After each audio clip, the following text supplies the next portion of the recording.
Hey YouTube, this is Trains and Destinations, and today let's take a look at the 2021 Mitsubishi Mirage. Now the Mitsubishi Mirage came out in the United States for the 2014 model year. It is still in production as of 2022 and will be in production for the foreseeable future. Especially as of this September, the Chevrolet Spark will no longer be in production, making this, the Mirage, the cheapest car you can buy in the United States. Which is also the case as the Nissan Versa has moved slightly upmarket, so that car is now more expensive than it used to be.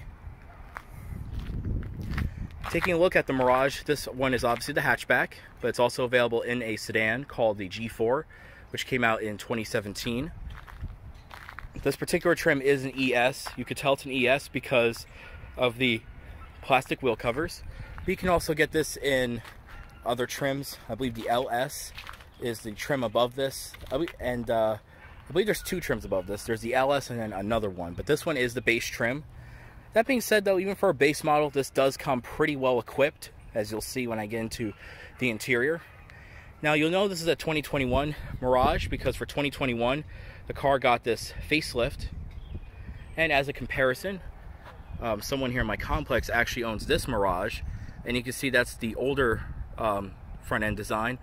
This particular design came out in 2017, and this design ran from 2017 through 2020.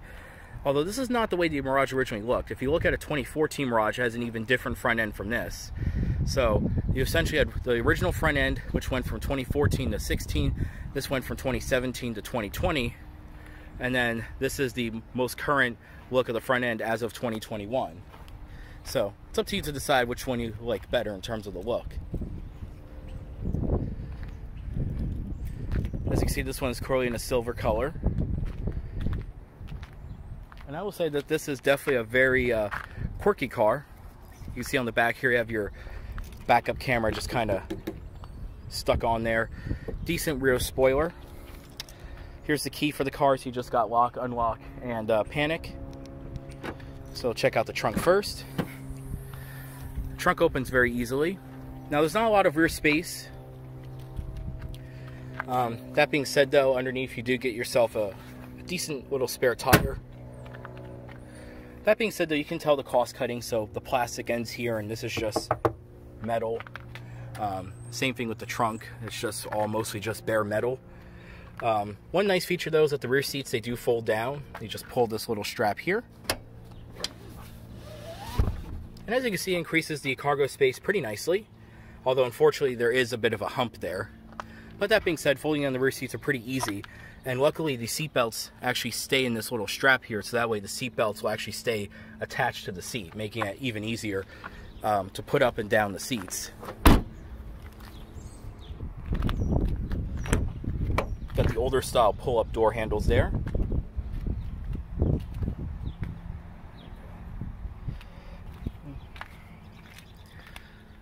This is the interior of the car.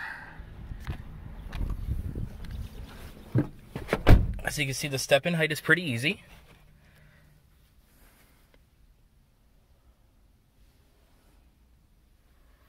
Got your infotainment system there. Climate control there. Got your glove box there. Alright, now let's start up the car.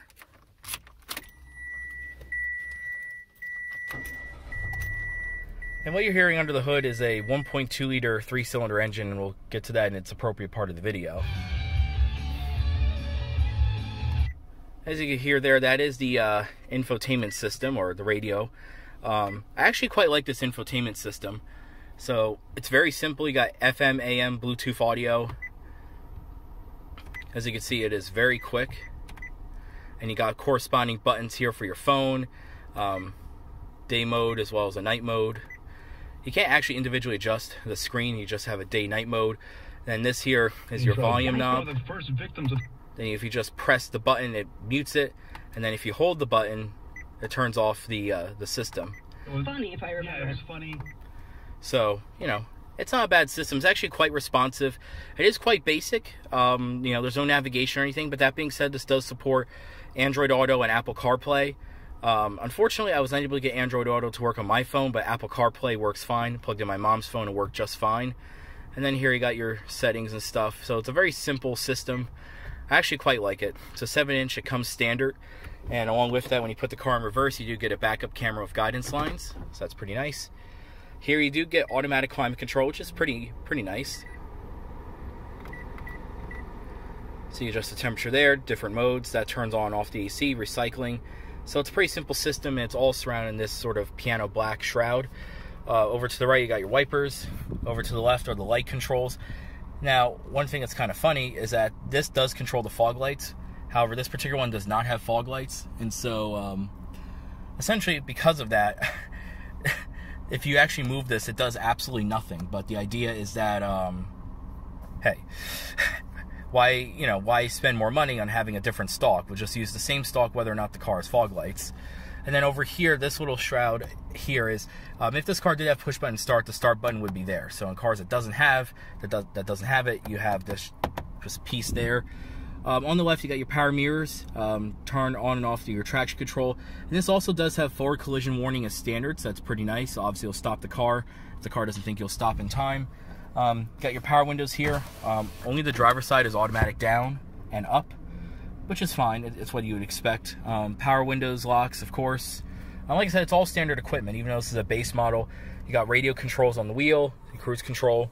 As far as the materials, it's all hard black plastic, but that being said, the graining isn't terrible. Nothing rattles or anything. So, it's not as bad as some people have been saying. It's really not terrible. If you lower your expectations, it's not bad. Down here, you do have a power outlet and a USB port. I wish there was more than one. If you have more than one phone to charge or connect, so having a second port would be nice. And you got a little storage cubby up there, cup holders. Got your e-brake cup holder there for the back seat. And that's really about it. Other than that, you just have your sun visors, which, as you could hear, the whole roof rattles when you do that. But this one does have a mirror. And then here is your single light. There's only 2 lights in the car. You have only one for the cabin, then you have 1 light in the trunk. And that's just your airbag indicator, rear view mirror. So, pretty simple stuff.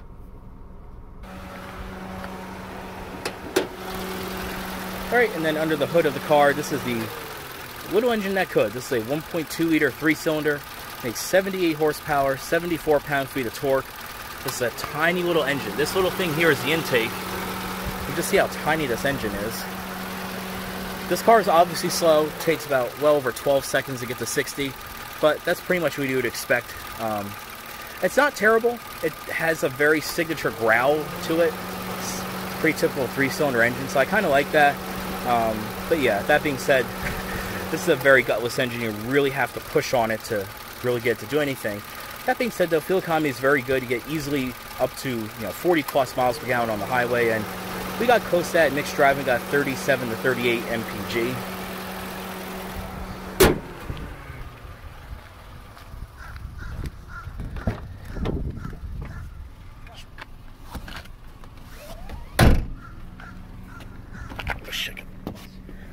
Check out the back seat here.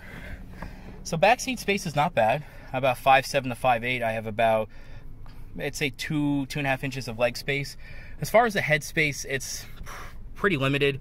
My head is just about grazing the ceiling, and that's because of the fact it kind of digs in on the side here.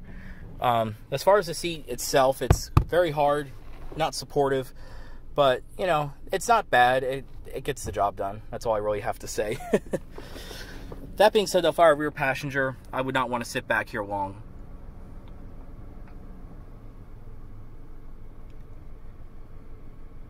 It is a pretty hard back seat.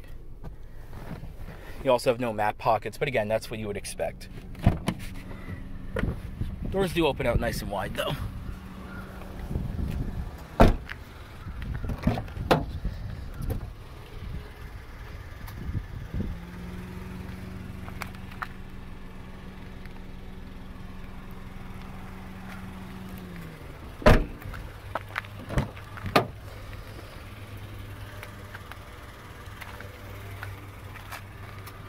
I also failed to mention you have this interesting red pattern on the seats. as well as front floor mats. Now, sitting in the passenger seat, I will say overall the front seats are actually pretty comfortable. The driver's seat is 6-way manual adjusting. The passenger seat is 4-way manual adjusting. The seats are pretty thin, but the comfort is actually not too bad. Got an okay amount of side bolstering. The fabric is very cheap feeling, but it's not terrible. So it'll get the job done. And then for the driver, you also have a tilt wheel. It does not telescope, it's just a tilt, but honestly, it's not bad. Again, the car is very basic. I will insert a driving clip after this to show off the driving dynamics, which the driving dynamics are not great, but for what this car is meant to be for a commuter, it's totally acceptable. Opening up the glove box, it's pretty deep, and also I'm really shocked, but you get a huge owner's manual with this car. I did want to show this off. So not only do you get your owner's manuals in here, but you get yourself a free tire pressure gauge, you get yourself a Mitsubishi Motors pen, and in addition, you get a full first aid kit. So, did not expect that on a $14,000 car, but you do get that with this car in a sort of nice, red and black manual. So, kudos to Mitsubishi for that. Otherwise, though, the front space is not bad. Where I have the seat, I have enough room.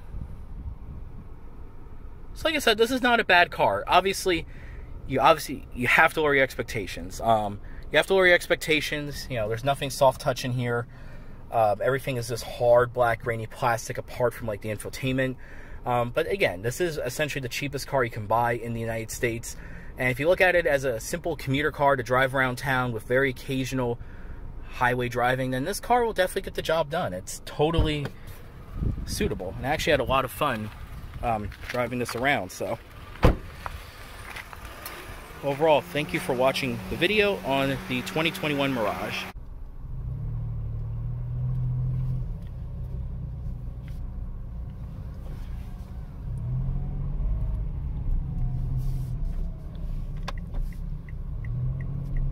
Let's give it the beans.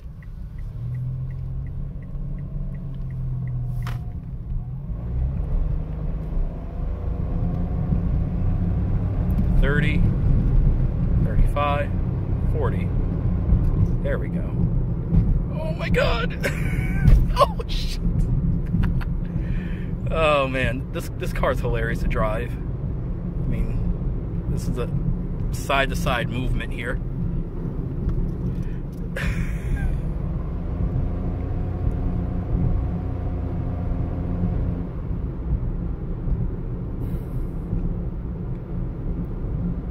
I will say this though, the ride is very good, the steering is quite direct, visibility is excellent, and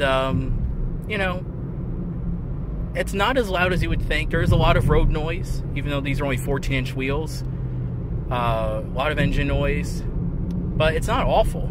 It's not awful, but at the same time though, it is hilarious.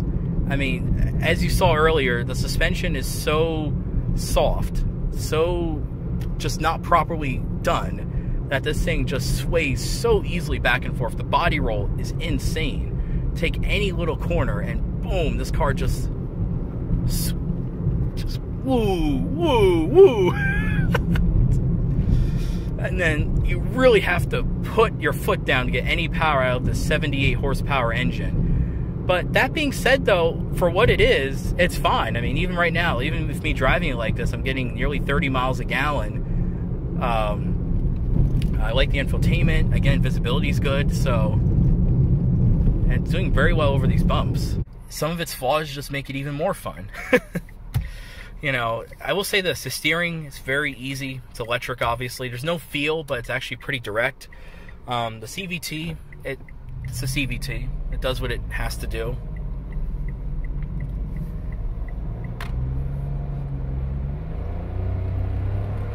And that 3-cylinder,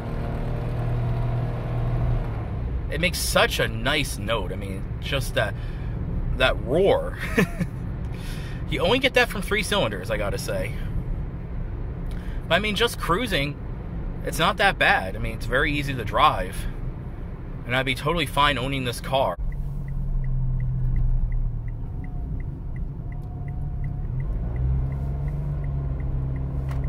As far as this car goes, overall, It's a very quirky car.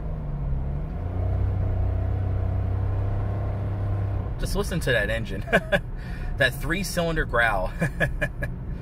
But, you know, again, you have to lower your expectations of this car, and from a conventional standpoint, it's not good. You know, the handling's not good, the steering is very vague, the interior is very cheap, but in a quirky way, it's a fun car. In a quirky way, it's a very fun car, with how tiny it is, and how maneuverable it is, and the fact that it's over 40 miles per gallon, and a unique sounding engine. And if you drive it normally, you don't notice the lack of power, and it goes over bumps well, so it's a perfectly livable car. And so, you know, overall, I like the Mirage. It's a very different car. It's very quirky. And, you know, even for its flaws, I think they can be forgiven, especially considering how cheap it is and that it doesn't feel like that much of a penalty box. You do get all the tech and stuff, so honestly, it's not a bad car. I like it.